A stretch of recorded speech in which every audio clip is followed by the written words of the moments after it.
Herzlich willkommen bei Oga. Ich wünsche einen wunderschönen guten Tag. Wir schauen uns an, was die Entwickler von KSP 2 zu sagen haben, und zwar zum Early Access, der am 24. Februar rauskommen soll. Dann switchen wir mal rüber auf den Trailer. Legen wir mal los.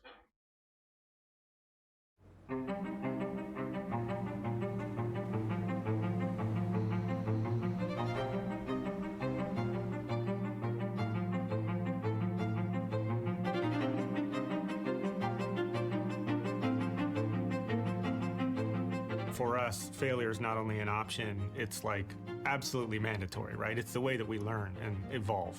One of the things I'm excited about with early access is it kind of makes everything feel a little more Kerbal in the sense that we're gonna get some things wrong. We're gonna make some assumptions that are incorrect. We're gonna fail out loud. Like there's nothing more Kerbal than that.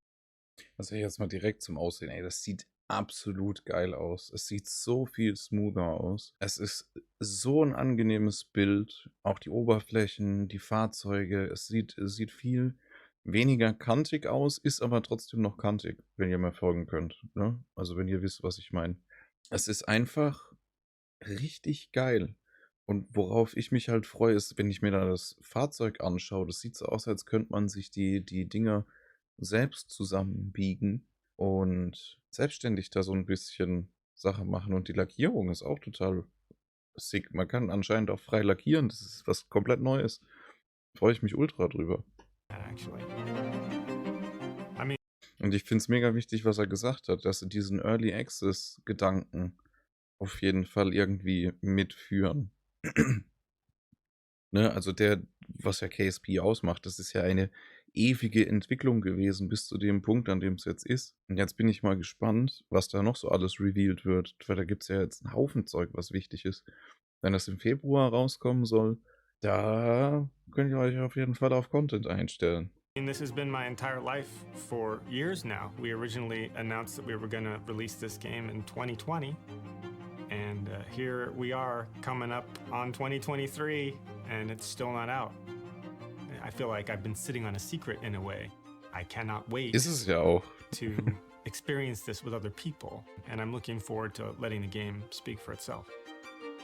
If you have any... Die Kerbals sind also von rechts unten jetzt nach oben in die Mitte gerutscht. Okay. Wir haben unten die Zeit angegeben. Hier drüben jetzt den Navball, nicht mehr in der Mitte. Was haben wir hier? Apoapsis und Periapsis. Sehr schön, wenn es eine dauerhafte Einblendung ist, dann braucht man keinen MacJab im Prinzip.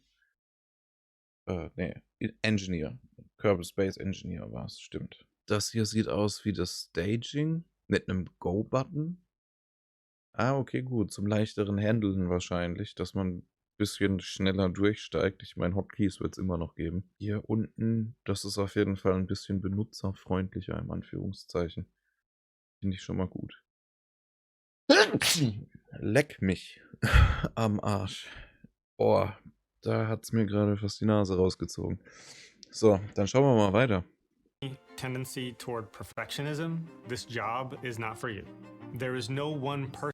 Oh, schaut euch die Spiegelungen an. Es ist einfach echt jetzt schon wunderschön. Auch der Himmel ganz anders gestaltet.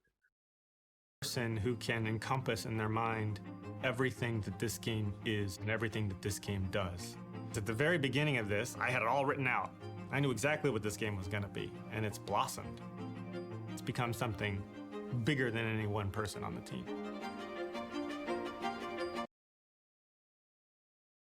Ja, auch die Atmosphäre sieht cooler aus. Also vom Grundaufbau. Ja, vom Grundaufbau ist auf jeden Fall um einiges schicker. Die Atmosphäre sieht auch eher abnehmend aus. Ne? Es gibt ja bei KSP, wenn man so aus einem bestimmten Winkel drauf schaut, sieht man ja so eine Schicht.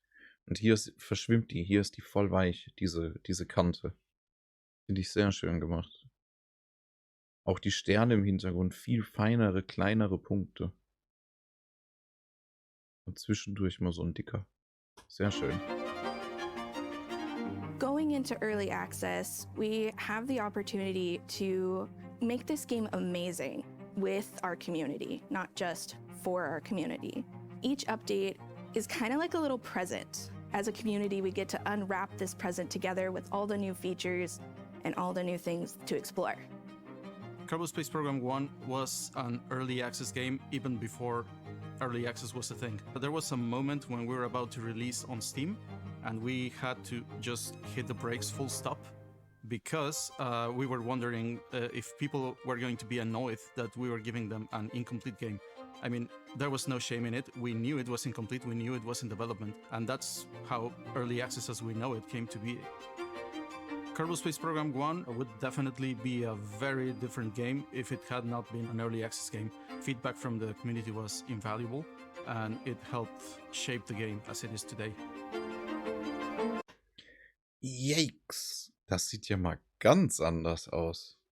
Das sieht ja mal ganz, ganz anders aus. Okay, die Parts sind auf jeden Fall schon mal sortiert, auch nach Größe. Small, hier steht auf jeden Fall Medium, das kann ich nicht genau lesen. Und Large.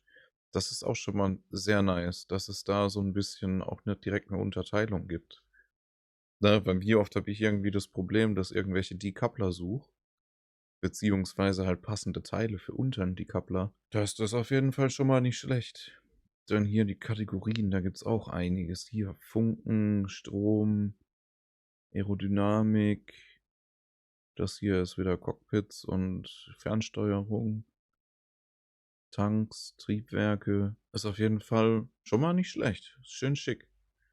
Und auch das Innenlayout gefällt mir ziemlich gut. Sie haben relativ viel von unten jetzt an die Seite verfrachtet. Und auch von oben, dass man so ein offeneres Fenster hat. Finde ich sehr schick. Gefällt mir. We're thinking of early access in a kind of total way. First, completing the foundation, validating the foundation through community interaction, and then building successive new floors on top of that foundation. Auf jeden Fall ein vernünftiger Ansatz, weil ich kann mir vorstellen, dass zum Beispiel der Multiplayer ganz schön Probleme machen könnte, wenn die Grundversion nicht komplett durch die Decke schon geht und perfekt ist. Deswegen ist so ein Early Access eigentlich am besten, weil dann hast du ja einen Haufen Tester, Leute. Und die Community von KSP ist halt auch echt stark hinterher und sehr Modding bereit. Und da kann auch mal ganz schnell jemand, ein Modder, mal vielleicht auch den Sprung ins Entwicklerteam schaffen. New celestial bodies, new star systems, colonies, interstellar travel, multiplayer, all of that stuff needs to be layered in on top of those core features that we want to get in front of people as soon as we can. I cannot overstate how important it is for me to just hear what people think about this thing we're creating. We've been working in a vacuum, it's a space joke, for quite a while. This is a rare opportunity to actually find out how we've been doing. Early access means that you have the ability to have a dialogue with the development team and to shape the future of the game. Much of what's Also das finde ich auch schon mal sehr nice. Man hat jetzt einen Bilder und man wechselt dann bloß da drin. Na, wir sind immer noch im selben Gebäude. Das finde ich ganz gut. Ich meine, man kann es ja von außen anders aussehen lassen, aber so kann man viel schneller wechseln, wenn man mal irgendwie was mit dem, ja, halt irgendwas symmetrisch bauen möchte oder halt im Kreis angelehnt. Ja. Also hier gespiegelt. Das Wort ist mir nicht eingefallen. Finde ich sehr schick. in place on day one for KSP2 is that huge. Sehe ich das richtig? Oh, wir können. Das ist geil. Man hat jetzt bestimmt nicht mehr eine große Auswahl an Winglets, sondern nur eine kleine, so eine gewisse Grundform. Und dann kann man die selbst einstellen. Das ist ja richtig geil. Ja, auch mit Control Surface, ne? Da hat man hinten schön die Auslenkung. Ey, ist ja super geil. Da kann man richtig krass bauen. Also wenn das im Early Access schon drin ist, da gibt es schon Leute, die können damit tausende Stunden verbringen. Das ist richtig cool. Das wird ein richtig geiler Early Access, der, glaube ich, schon mega hart spielbar sein wird. Also, massive technology beneath the surface that's there to support these new features that are coming down the road, like multiplayer, like interstellar, like colonies.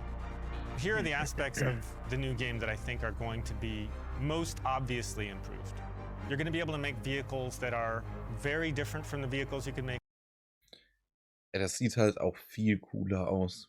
Seien wir mal ehrlich, solche Elemente gibt's nicht im direkten Sinne, da muss man relativ viel zusammenschrauben. Ja, wobei kann man schon so machen. Aber hier die Kanten sind um einiges glatter. Waterfall ist im Prinzip schon integriert.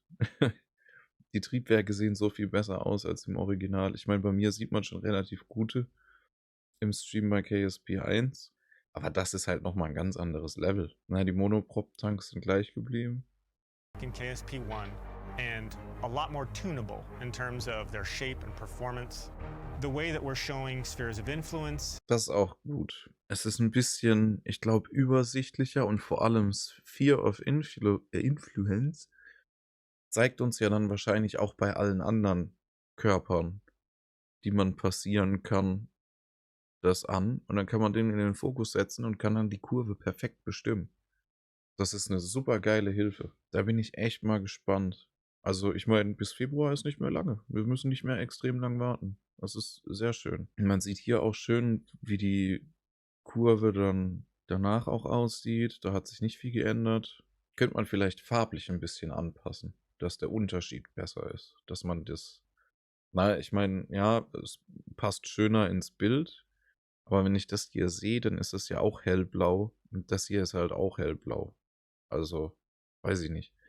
Das hier ist grau, muss man im Spiel rausfinden. Hier haben wir auf jeden Fall unsere Anzeige mit Prograde, Retrograde, unsere Inklination zum Anpassen. Ist super.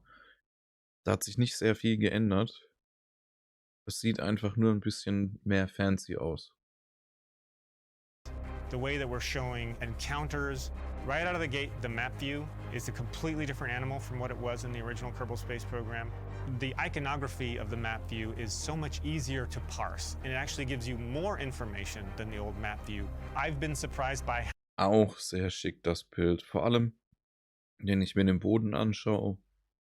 Hier unten das mit den Füßen, mit dem Decoupln, das ist einfach nur schön. Muss ich echt sagen. Es ist ein wunderschön gestaltetes Spiel und halt die Thematik, klar, die hypt mich jetzt halt, das ist logisch. Aber es ist echt ein sehr schickes Spiel. Ich glaube tatsächlich, dass die Community mit dem Spiel vielleicht auch noch mehr wachsen wird. Würde mich auf jeden Fall freuen. how much prettier everything looks. Specifically, the parts really result in some pretty impressive creations. One way Die Lichteinstrahlung haben, ich weiß nicht, ob ihr darauf geachtet habt, aber hier bei den Lüftungsöffnungen, da hat es gerade eben reflektiert. Warte mal, ich schau mal. pretty impressive creations. Da sieht man es. Richtig schönes kleines Detail, was das Ganze viel lebendiger macht. One way that I can tell the game's ready for early access is that we can't stop playing it. Like, we spend all day Das ist working schon on mal this gut. thing, so you'd think we'd be tired of it. But instead, we've had to set up a new internal Slack channel to keep track of all the creations everybody's making in their free time. We have 4 launch pads at KSC so that when multiplayer comes, Das ist sehr cool. Es sieht ein bisschen lebendiger auch aus. Jetzt mal von der Rakete abgesehen, die ist auch ein absolutes, wunderschönes Geschöpf, aber hier unten sieht man richtig kleine Launchpads. Ich glaube, die haben auch tatsächlich einen kleinen Turm draufstehen, Wassertank, wahrscheinlich noch irgendwelche Tanks zum Befüllen und Co. Das sieht auf jeden Fall sehr interessant aus. online, people will be able to launch simultaneously from the same base. We've got 2 runways. Sehr cool. And both runways are very long, with nothing at the end of the runway to run into. There's a launch tower next to the rocket, and Sehr the launch schön. tower's position adjusts based on the rocket's dimensions. The new flight HUD is extremely cool. It still has, for example, a go button. You don't have to know the hotkey to launch a vehicle. For the navball cluster, we looked at a bunch of compact flight displays for commercial aircraft. They have Das ist cool. Dass sich das Rad dreht. Das finde ich sehr cool. Vor allem einmal zur Oberfläche und einmal zum nautischen Null, wenn ich das richtig sehe. Oder? Ah, nee, das hier ist die Geschwindigkeit. Meter pro Sekunde. Die Geschwindigkeit zur Oberfläche und zum nautischen Null die Höhe. Da kann man wahrscheinlich auch oder nur zur Oberfläche. Wahrscheinlich zur Oberfläche. Ground Level. Sehr cool. Und hier sieht man auch, wo man sich in der Atmosphäre befindet. Das ist auch sehr cool. Mal schauen, was das Spiel sonst noch so bereithält. Have what's called tapes. It's a little scale that just scrolls by, giving you a visceral sense of how quickly that number is changing. So if you're falling really quickly, you see the tape going just whizzing by. It really changes the way everything feels. One of my favorite new things is coloring parts. You can either color an entire vehicle, Geil. you can color individual parts, different colors. It's crazy how much fun we've been having with this feature. I feel like there's a zillion things like that. We have had a couple of opportunities to put the current part set in the hands of creators who were prominent in the KSP1 community, not least of which is Chris Adderley, who is a part modder from the KSP1 community, who's now on our team. Those people can take what we've created and make things that are shockingly cool. It's been weird to be known. During the interview process, I mentioned that I had modded KSP, and they asked me what my username was. And then when I mentioned it, they said, "Oh." And there was silence. At Intercept, we spent a lot of time looking at the KSP1 modding scene and trying to identify where we can make things easier and where we can make things more efficient than KSP1 modding. And that could be in the area of mod packaging, mod versioning, and other similar things like that. So we want to work with the community to build good standards that the entire KSP2 modding scene can stand upon. Modder's gonna mod. Das ist ganz wichtig, die Aussage. Die KSP-Community ist mega auf Mods aus. Man merkt es immer wieder. Ich meine, ich selbst habe auch ultra viele Mods am Laufen. Was man aus dem Spiel noch rausholen kann, also es sieht ja so visuell schon sehr cool aus, aber was man noch mit mehr Teilen und sonstigem noch aus diesem Spiel rausholen kann, boah, das wird absolut gigantisch.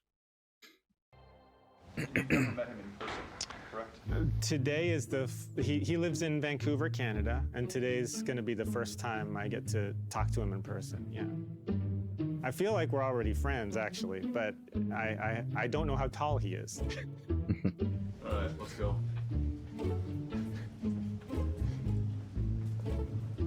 Chris. Hey, nice to meet you. Nice to meet you. Finally see you in person. Let's all look awkwardly at the camera.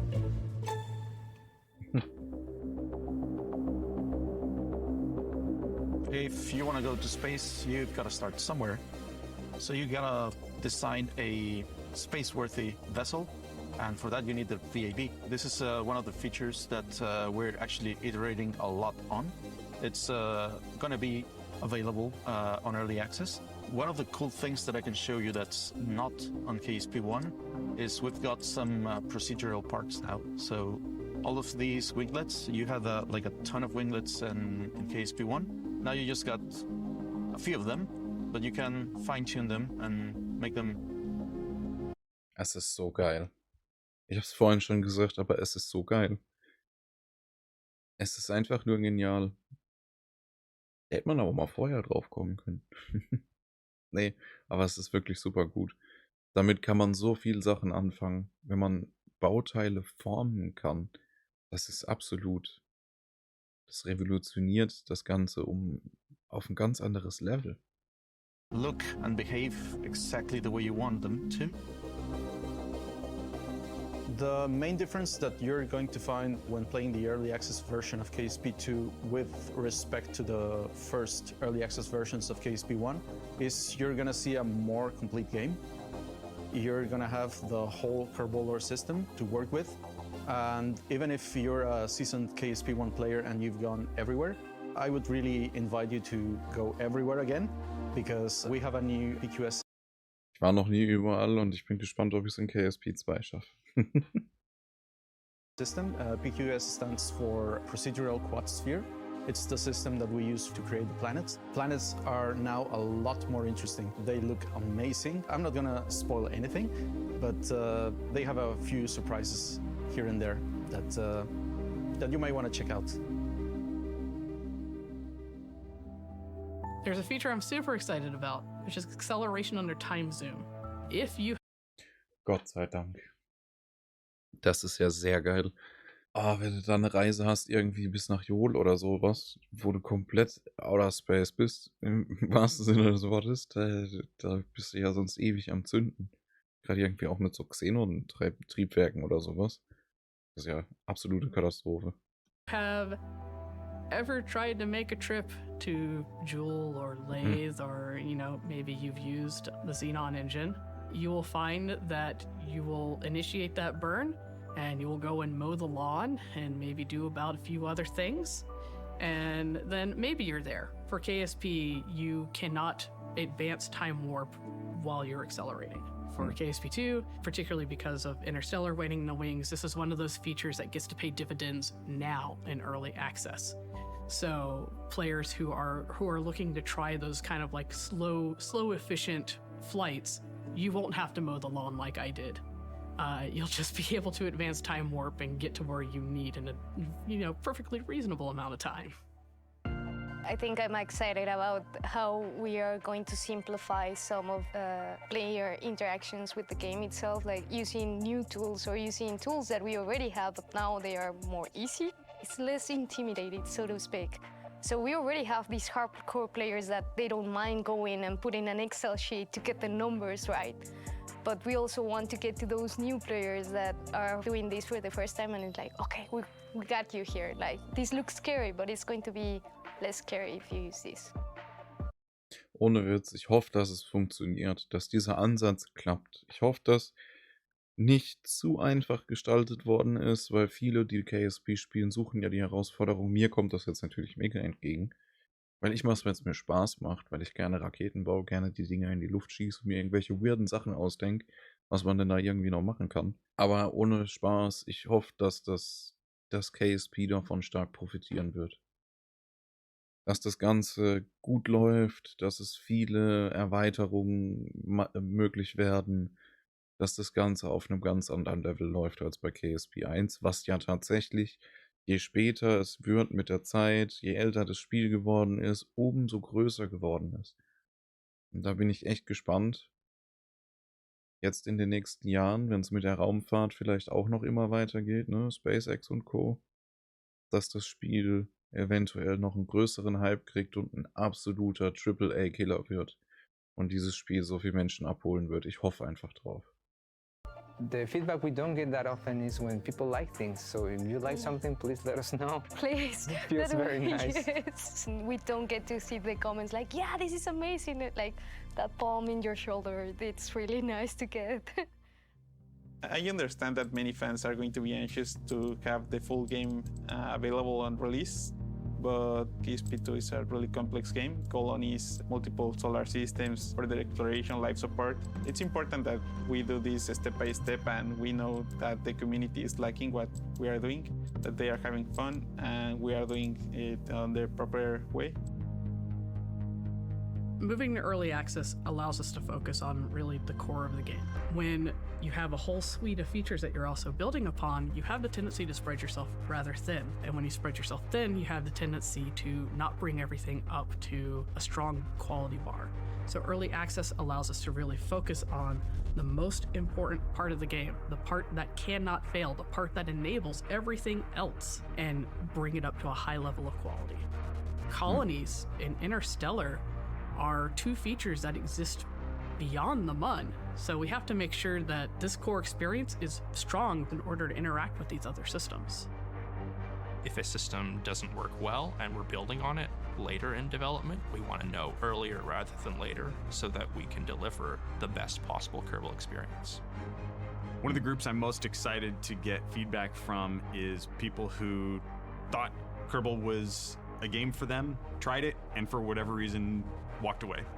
We've put a lot of thought into KSP2 for how our tutorials, how our onboarding, how our first-time user experience can welcome people in who have an interest in space and simulation games and putting rockets together and exploring the universe. And so we're really interested in seeing whether or not we've accomplished that. Just like players experienced with KSP1, we will be releasing updates along the way, and we will be adding colonies, interstellar, new places to explore, new parts to use, new game modes to help drive that experience. Those things are already underway. One thing our players have been very clear about is that they want us to take our time and give them a quality experience with KSP2. So we're making sure that what they will be getting in early access is a strong foundation. So geil.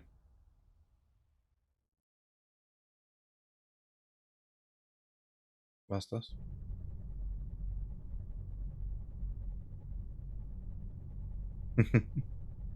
Der Klassiker.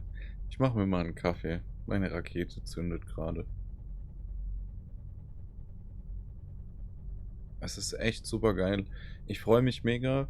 Ich hoffe, ihr freut euch auch. Wenn ihr euch nicht freut, dann freut ihr euch jetzt vielleicht nach diesem Video.